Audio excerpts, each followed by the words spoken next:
একটা বাড়তি train line করেছে। এখান থেকে যে ট্রেনগুলো চলে, Bandwan Manbazar train line, Purulia Jhargram train line, কত প্রতিশ্রুতি দিয়েছিল। গত 7 বছরে একটা ট্রেন লাইন করেছে, একটা ট্রেন লাইন।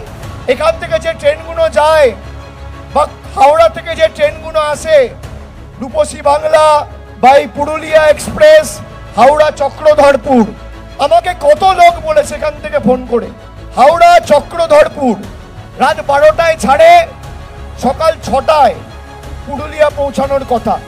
সেই ট্রেন ঢোকে সকাল 9:30, 10টা, 11টা।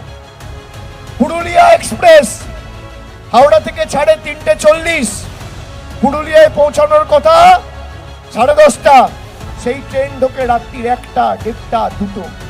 রূপসী বাংলা পুরুলিয়া থেকে ছাড়ে 3:30 দুপুরবেলা, হাওড়ায় ঢোকার কথা রাত্রির 10টা, কোনোদিন হাওড়ায় ঢোকে না, সাঁতরাগাছিতে ট্রেন নামিয়ে দেয়। 4 বছর ধরে বলা হচ্ছে রেল লাইনের কাজ চলছে। আমি ভুল বলছি? আমি ভুল বলছি?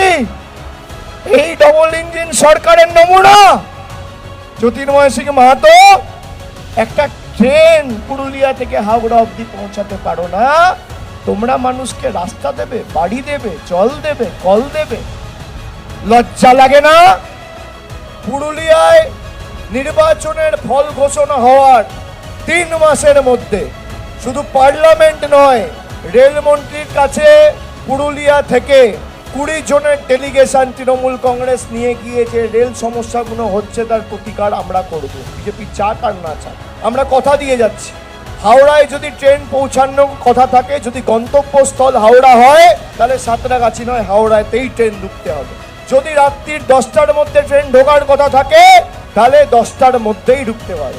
8 ঘন্টা এদিক ওদিক হতে পারে, কিন্তু সপ্তাহে 7 দিনের মধ্যে 7 দিন 10:30টায় ঢুকবো বলে রাত্রি 2টোয় ট্রেন ঢুকবে, সকাল 6টায় ঢুকবো বলে সকাল 10টায় ট্রেন ঢুকবে? এ তো হতে পারে না। মানুষের সময়ের দাম নেই।